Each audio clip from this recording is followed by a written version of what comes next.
I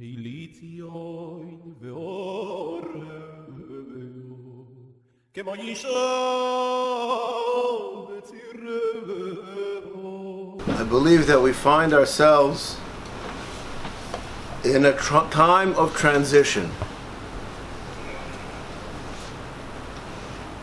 The intensity of the Churban is felt until Chatzos, though the actual burning of the Beis Hamikdash started from Chatzos.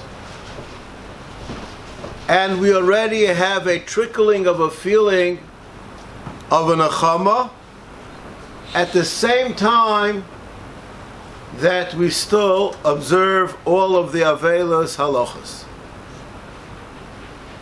I believe that this is expressed the strongest by the halacha mincha on Tisha B'Av. We say Nachem. Nachem is not said at night, not said in the morning. And yet at Mincha it said.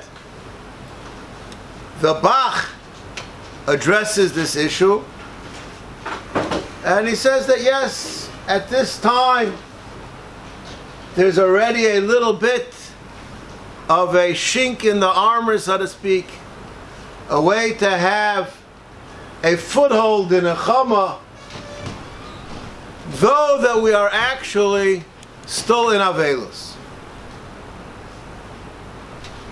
I believe in general, this kind of a concept is difficult to understand. I would use the analogy, Ein menachamim b'shasha meisa mutu lefanov. How could you have a Nechama when meisa mutu lefanov? I don't believe it's more possible to say meisa mutu lefanov than the Beis Hamikdash being burnt. And yet, that's exactly what we have.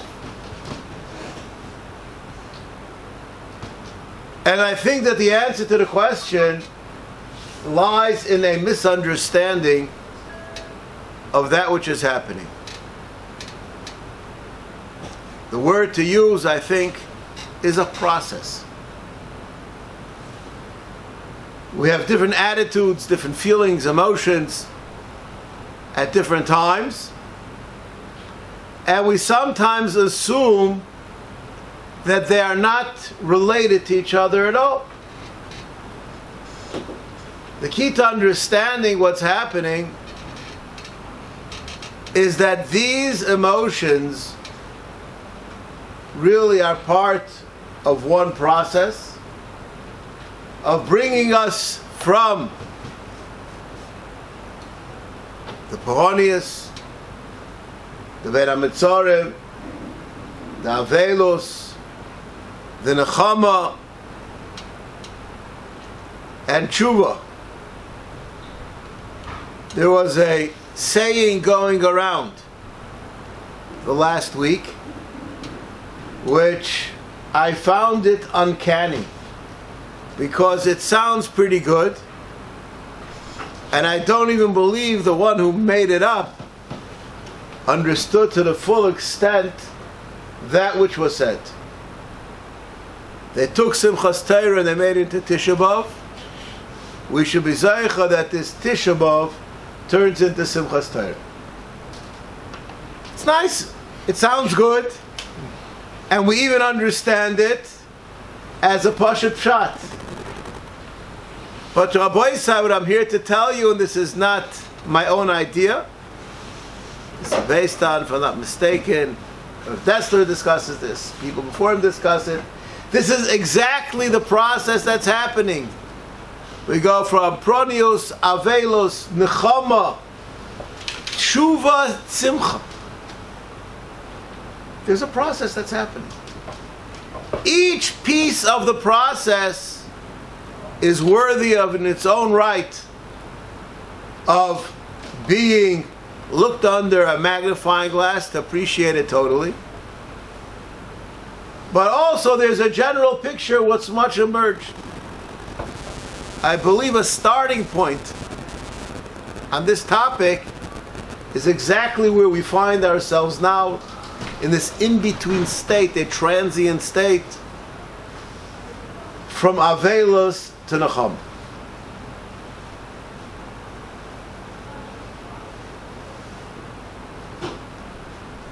The Medrash tells us something fascinating. The Medrash tells us, I forgot how many thousands, the numbers elude me presently, of axes were used to try to knock down the wall surrounding the Beis Hamikdash and the walls surrounding Yerushalayim, and they were nivla b'toich hakoisel. They were just swallowed up, and it didn't cause any effect at all until they were almost miyayish, and on the last one they used the same strength as before, and there was a crack that happened. And the Medrash says the reason why we had that ness, that all of those were swallowed up, if eventually you're going in, what's the point? And the Medrash says that to bring us to a conclusion that the breaching of the wall was no less an act of HaKadosh Baruch Hu than the other ones being swallowed up. There should be no delusion of the conquerors that they actually breached the wall. HaKadosh Baruch Hu let it happen. The same idea is discussed in the Gemara in Gittin. A sword was stuck into the Kodesh HaKadoshim and blood spurted out.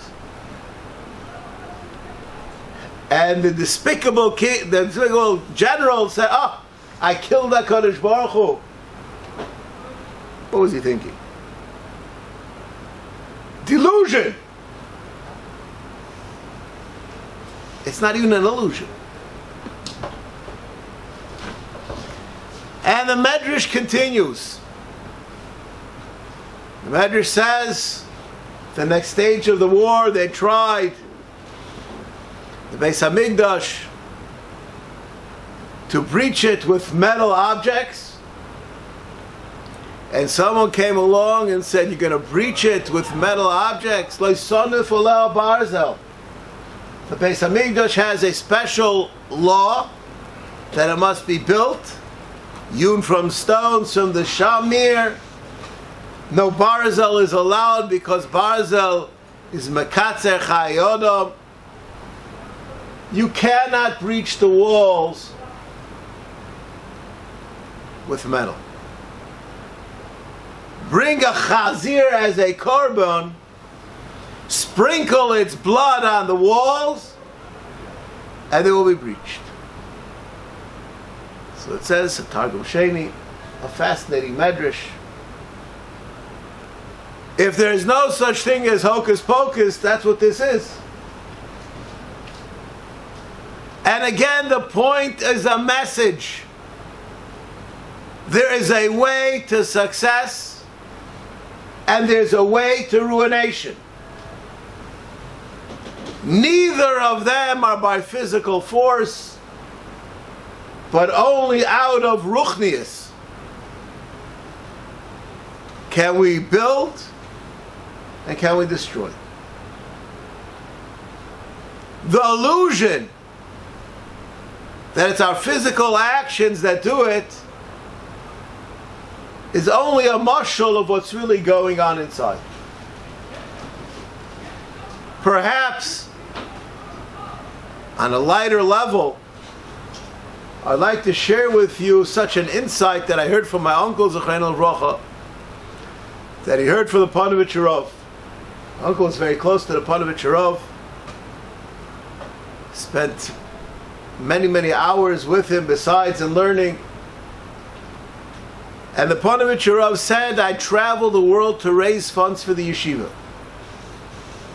I know exactly how well we're doing in the yeshiva every single day. And that was without Zoom. He said there's a haftacha for Reb Chaim Volozhiner that a yeshiva won't close for financial reasons. If I'm not making money, must be there's no yeshiva. And if I'm making money hand over fist, it must be that the Bochrim are learning to the nth degree. Building Yeshivas Ponovich was done with the sweat, blood, and tears of a Shutfis, of Yisachar and Zvulun, the Bochrim, and the Ponovich.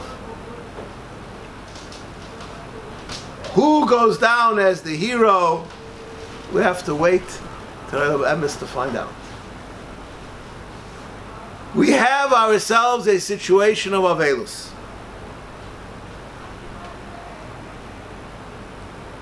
And then we have Nechama.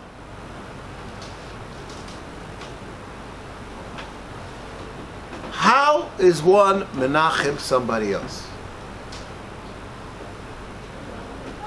Somebody loses a parent, and you come and say, don't worry about it. I lost mine and I'm okay. I don't think that that's the proper approach. I don't think that it moves the person. And in fact, I believe that most people don't know how to be menachem. And that's why most people sit around quietly at a shiva.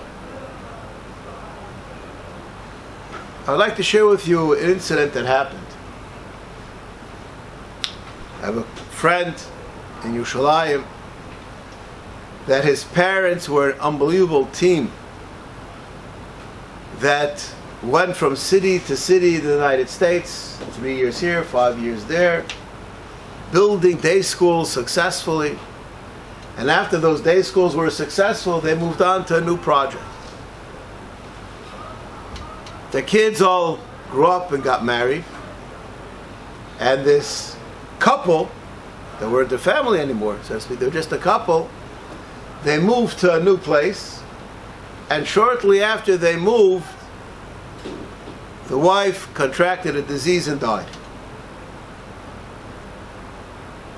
She was buried here in Eretz Yisrael. And it seems to me the reason that the father sat shiva with his sons here is he didn't really have a home to go to. He just moved into a new community. They didn't really know him there. And his sons were settled here in Yerushalayim. So the obvious place for the shiva home to be was here. I came to the shiva, and there were crowds around the two sons. And there was a forlorn, broken man sitting off to the side. And I went to be menachem him. Perhaps it's called the Meis Mitzvah, the Mitzvah Meis, I'm not sure exactly. But he was the fellow that really needed a Nechama. And in the course of our conversation about the junction in his life that he's in right now, he said to me, out of all the people that came to be menachem, there's a statement that one said that was truly a Nechama. And he shared that with me, and I'd like to share it with you. I'm not right now discussing the legitimacy of this from a Torah perspective. I'm discussing it from a humanistic perspective as to how it works as a Nechama. We say, when we leave a shiva home, Hamokim Yenachem Eschem B'Soch She'avel Yitzil Yerushalayim. And the question is asked by many of the great Mefarshim, why is the expression Hamokom used in describing HaKadosh Baruch Hu? And there are many answers that are given. The person who came to be menachem him said as follows: I have nothing to say to you as a Nechama. The only thing that I can offer you is that I'm here with you. Hamakom The fact that we are together in this place, commiserating the situation together, that's all that I can offer you as a Nechama. This man told me he was moved. I believe it's a moving thought. And I look around and I see people here, and I believe it's a Nechama for each and every one here, as an individual, for us together as a group, and the Nachas Ruach and the Nechama to HaKadosh Baruch Hu that we care.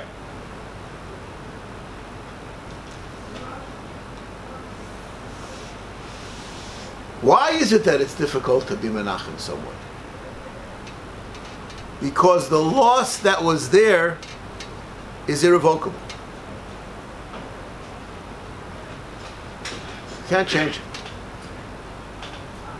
And yet somehow, by using the right words,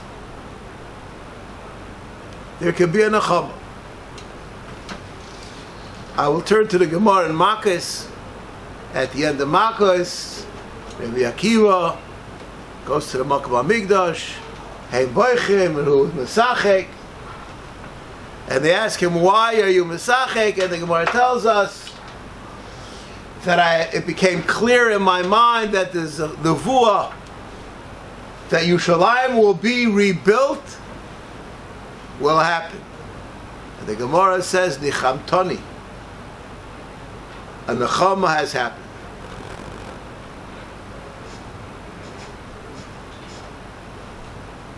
Is that a Nechama? Is the binyan by a Shlishi bring back by his Rishon? Does it bring back by his Sheni? The answer is no. And yet there's a Nechama. Like to turn to another example of a Nechama. Perhaps this is a message that should be said to every chassan and kala. Person grows up in a home with loving parents, and he gets married. Al ken yazov ish es ova v'imoy v'idabek v'ishtoi. Kiss your parents goodbye. It's all over. I have a new life now. I don't think that sounds very much like a Torah hashkafa. But it seems that that's what the Torah says. And then to make matters worse, Yitzchak mourns the passing of Sarah. He marries Rivka, brings her into the house, Vayinachim. I will use the English translation, though I don't think that it's correct. He is comforted. Comforted doesn't mean that we put Humpty Dumpty back together again.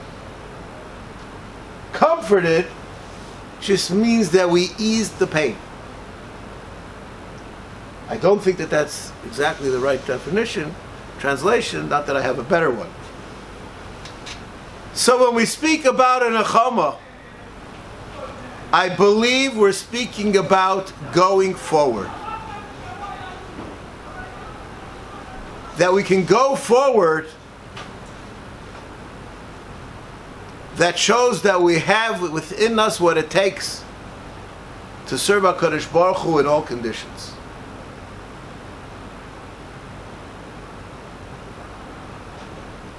So why do we have to have the Aveilus?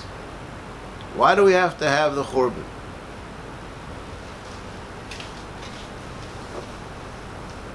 I would like to draw on my great frustration with the world of technology.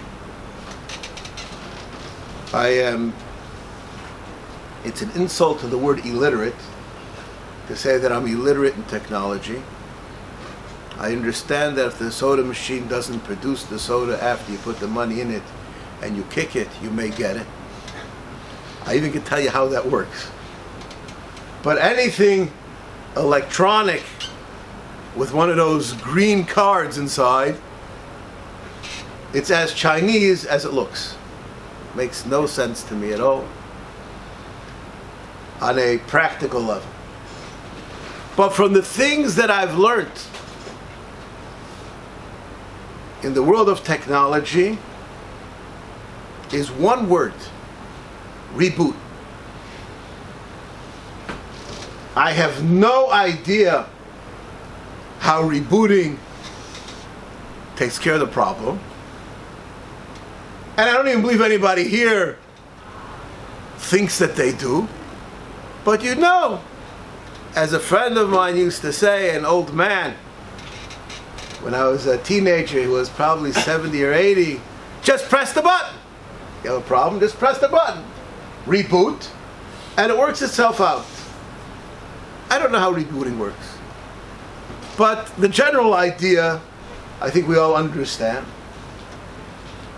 If you start over, you'll be able to just graze over that place where there's a kink in the metal wire, so to speak. That's how it works, without getting involved how it really works. My wife's grandmother was a unbelievable tzaddikus, a well-known tzaddikus. And I don't think I ever heard her say a bad word about anyone in particular. Only once did I hear her say something negative in the general state. And I'd like to share that with you. She was a person that more or less went through the war. And she said to me, what I find difficult to understand, how could it be people who went through the war are consumed with amassing wealth? Don't you get it? Weren't you there in the camps? Didn't you see that that's not what's important in life? Didn't you see the people that had emunah, had religion, were able to deal with it, and those that didn't were at a loss? How could you not learn your lesson? She was frustrated, perhaps at humanity. A fascinating question. What happens on Tisha B'Av? I would like to share with you a medrash that you all know, a Gemara that you all know, and drive the point home. Medrash tells us, if I'm not mistaken, 18 years before the first Beis Medrash was destroyed, there was a basko in the Beis Medrash saying that it's already going to be destroyed, and basically it's defunct. There's nothing happening. I would like to make a wager, so to speak. I recall my first time traveling along what's called today Kvish Tishim, the highway that goes from Yericho, then you had to go through Yericho in those times, from Yericho to Tveria, and you would go by all these huts that were left from the Arabs that had to flee in the 6-day war. And they're still around, some of them. Nobody's been there for ages. I'm sure that if the Israeli government would try to knock them down, there will be an outcry. You're destroying my house! Whose house? What house? Is that a monument of defeat or of strength? We drive by and we see a monument of strength that the Israelis, Barachamov, Baruch Hasadov, were able to vanquish their enemies. And HaKadosh Baruch Hu left us a place to contemplate his chesed. And the Arabs are ashamed. But it exists. It's a shred of a relationship that when it's destroyed means it's no longer. And if you don't think the Goyim know this, this is the reason that the Harabayis was chorash, that they plowed it. They leveled it, so there should be no remnant.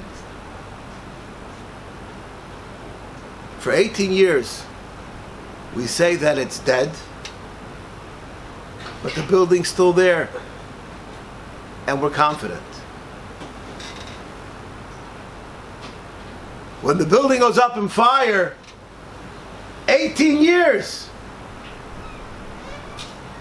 When the building goes up in fire, we have a Tisha B'Av. The answer is that it's still there. Even though it's only a monument and a testament to a time of better times, it's still there physically.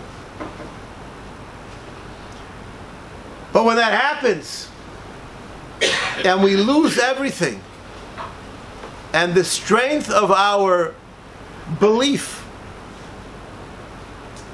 we flex those muscles, comes forth, and we relate to the ruchnius that is what's really important in our lives. The lowest point, unfortunately, is when we feel that strength of our emunah and betochen. At that point, the Nechama can happen. At that point,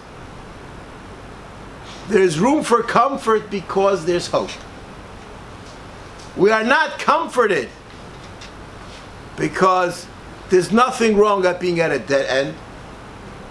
We're comforted because it's not a dead end.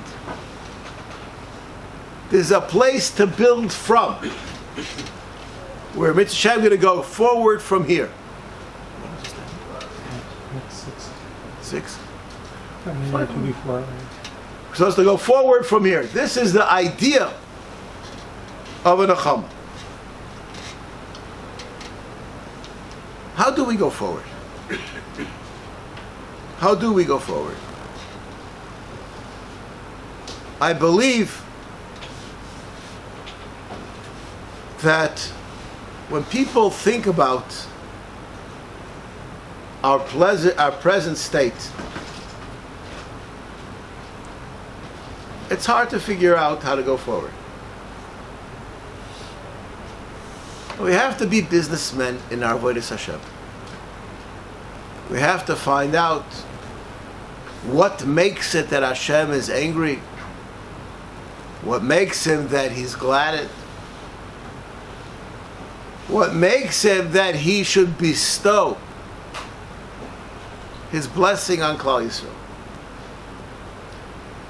And Yiddishkeit, I believe, is a very confusing religion. I haven't studied others to the extent that I've studied this one, but there are an unbelievable amount of things which seem contradictory, and yet we understand that they're not contradictory at all. I will use a simple mashal for this. The Netziv, he asks, Gil Arayis, Shichas Damim, and Avodah Zarah. The 3 cardinal sins. He says they're not 3 cardinal sins. Perhaps Shabbos is a greater sin. And he goes on to prove that these aren't the worst sins that can be done. And he asks, so why are these the sins that are Yaharag Val Yavor? And he gives a fascinating answer. He says, because these are sins that are the Yesoidos the foundations of our civilization that we live on. Not because of their particular importance, but because of what they stand for in a greater level. And I'll use another mashal that I have for this, which I think is extremely compelling.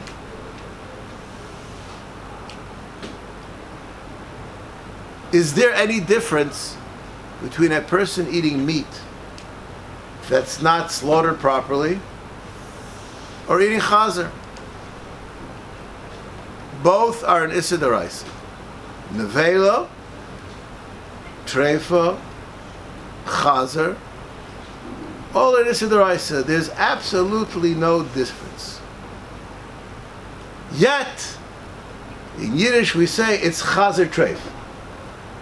Now, I don't know if such thing as a treif of chazer. I don't know if there's any isser chal isser, a person who eats a chazer that's treif. What in the world does that mean? Chazer treif. It's just not kosher. It's no less not kosher than a steak that was from an animal that was not shechted properly. And the answer is very simple. The answer is symbolic. Chazer, we don't even say the word. Davaracha. We distance ourselves from even an utterance of that word, which anybody who is a bit religious gets goose pimples at its mention.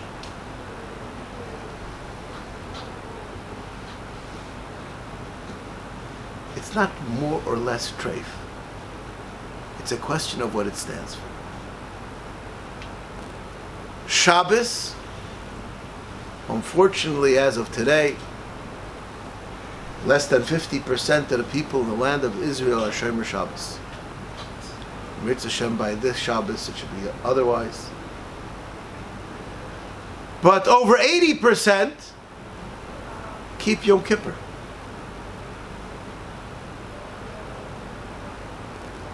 Ken Yirbu should get to 100%.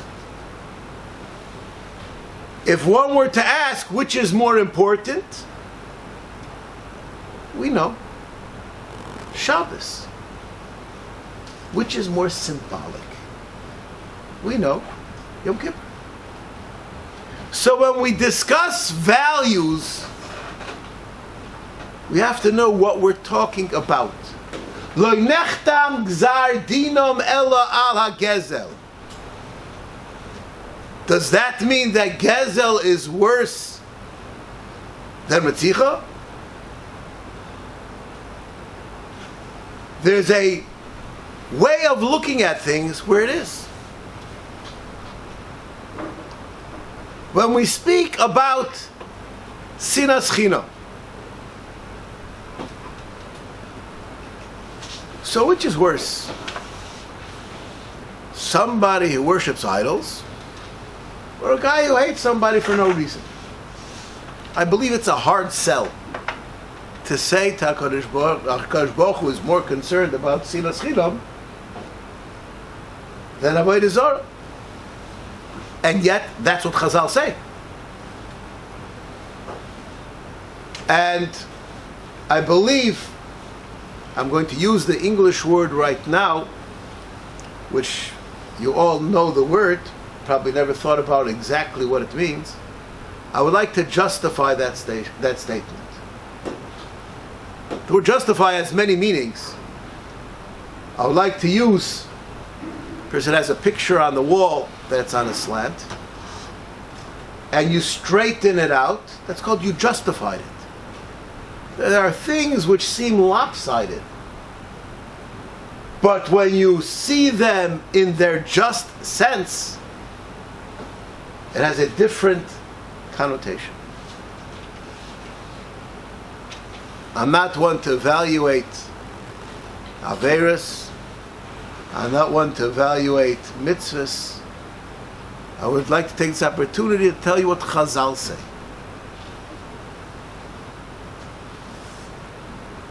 In Yiddish they say, Medav sein a mensch. You have to be a mensch.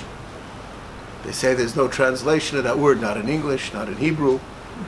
So we'll leave it as it is. Why do you have to be a mensch?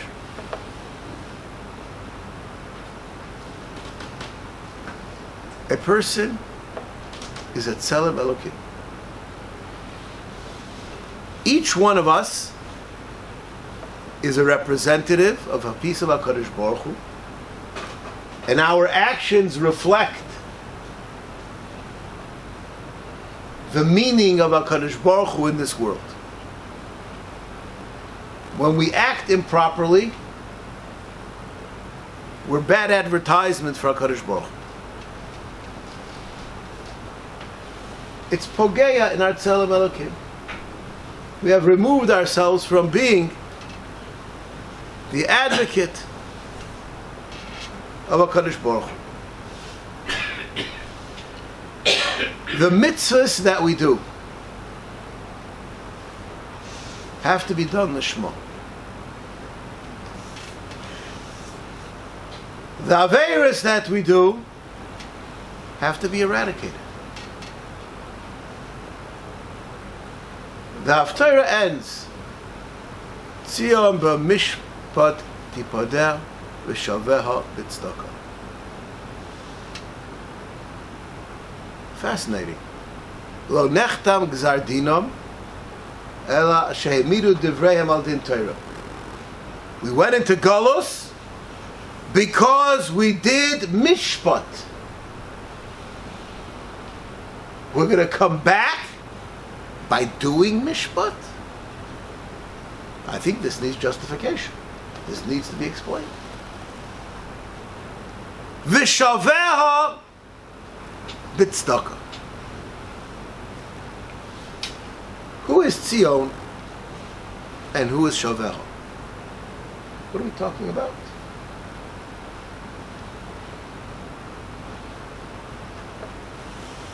A person has to give tzedakah. Let's use this as an example.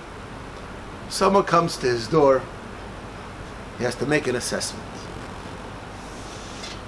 I'd like to share with you a piece of family legacy of where I come from.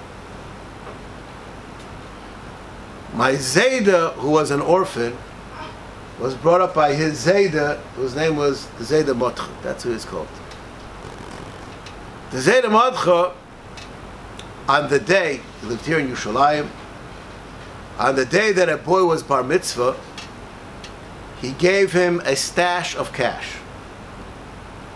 Translated into nowadays monies, he gave him 10 agurots, 10 agurots, 10 chatzi shekels, 10 shekels, 10 5 shekels, 10 shekels, 10 20 shekels. Gave him whatever, a lot of money in different values. And he said, today is your bar mitzvah. I want you to dispense of all of these monies to tzedakah. And I want you to come back to me tonight and tell me why you gave each person that amount. Now that's called being a gadol. You have to make a decision. Evaluate different usage, justify that expense. This was part of the chinuch in the family that I come from. I don't know how many coins it was. I could ask my cousin who had 2 cousins, 3 cousins that are still left that had this opportunity to have this chinuch.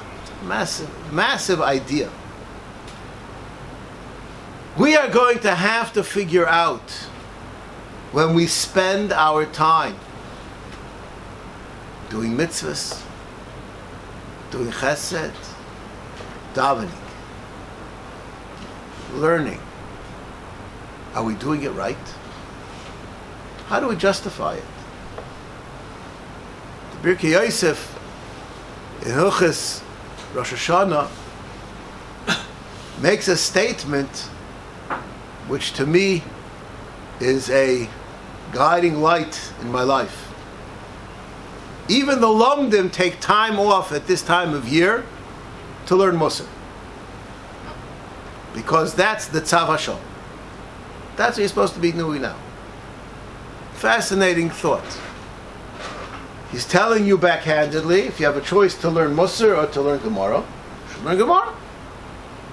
But sometimes the situation arises that makes you have a change in what you have to do. I'd like to share with you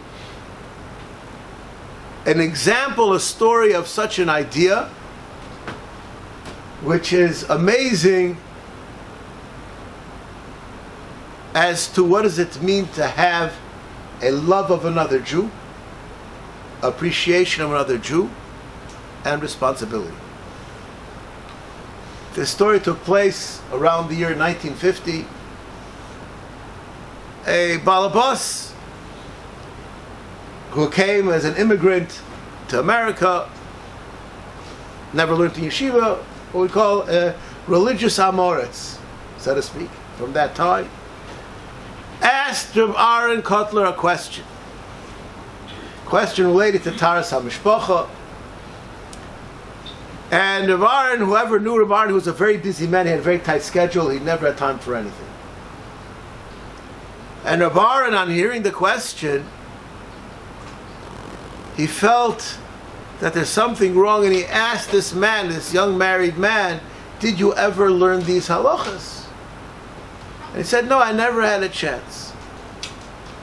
So Rav Aaron says, you have time now? I just need an hour. And in 1 hour, Rav Aaron Kotler taught him whatever Aaron Kotler held he had to know. I have no idea how you pack that into an hour, but you have to guess Rav Aaron Kotler could do that. He changed his whole schedule because of the urgency of the moment. Are we willing to change our schedule because of the urgency of the moment?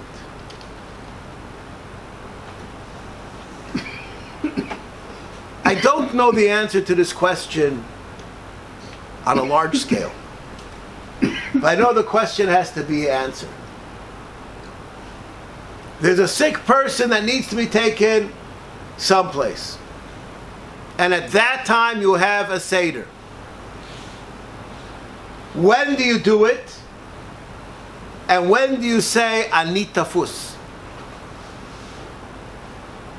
You obviously, if you'll say, Ani tafus, you'll never do chesed.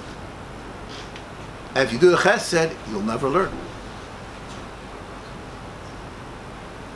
These are the vexing questions. And the person who says, I can't take him because I have a Seder, I'm potter. Is he potter? Where's empathy?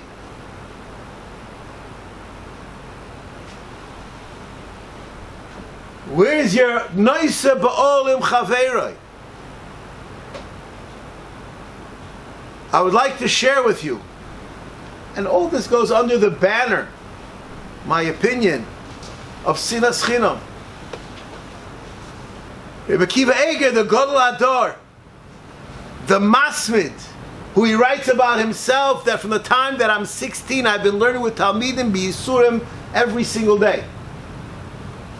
There was never a chevra of doing mitzvahs that I didn't become a part of it.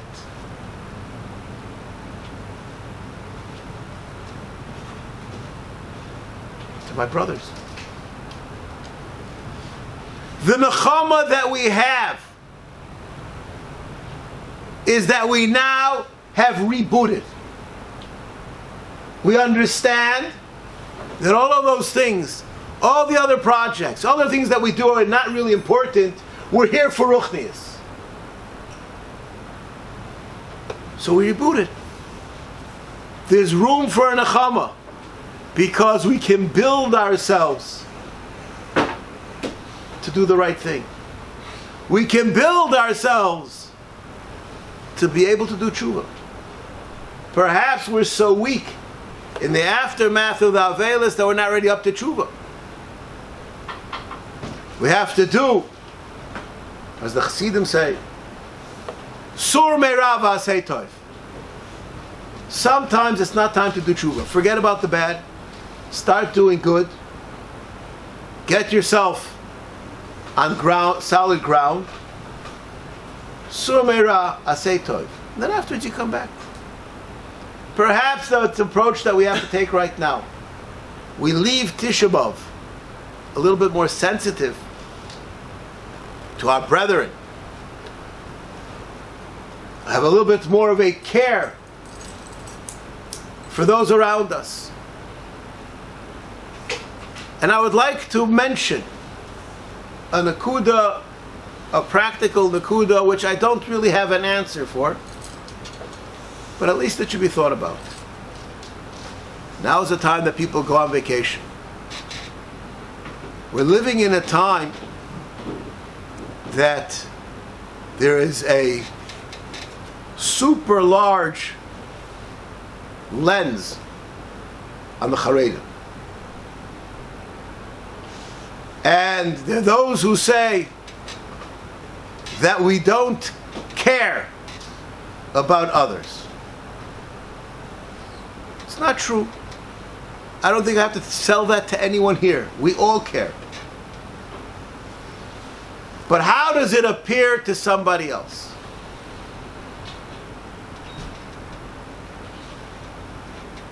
We're living at the time of comfort. All of those around us need to be comforted. I would like to end with a thought from Yosef Chaim Sonnenfeld. Yosef Chaim Sonnenfeld was a super anti-Tzioni of that time, the secular Tzionim that were trying to settle Eretz Yisrael. And after him, probably the one that goes down in history as the biggest anti was the Satmar Rebbe. The Satmar Rebbe, whenever politicians used to come to him, he would say, "Do you help Israel?" The Satmar Rebbe didn't let his Chassidim take any money from the state of Israel. It's chazer treif. That's downstatement. Much worse than that. It was chazer treif. And he would prod governors, senators, congressmen to help Israel out. So somebody asked him, "I don't understand. You're so against the state of Israel, and you go and you schnorr money for them?" He said, "What are you talking about? They're my family. Have to do for them what I can. Somehow it's directly, somehow indirectly. Cholila v'chas. Anybody should think every Yid is a Tzelem Elokim par excellence. B'ni b'chayri Yisrael. He's an extension of us. No matter what he looks like. Were you mispalel for him to do tshuva today? What about we mispalel for yourself to do tshuva today? My closing words is that we should take some kind of a Nechama in the fact that now we have rebooted and we know what's important in our avodas Hashem to go forward with strength, and that strength should give us the koach to do tshuva and to bring us to the situation to have the Yom Adin, Yom HaKadosh, Yom Simcha, and the Simchas HaTorah that we have next year. We should be united with each and every Jew in the Har HaBayis in Yerushalayim.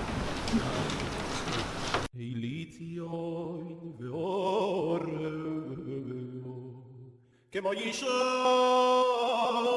בציר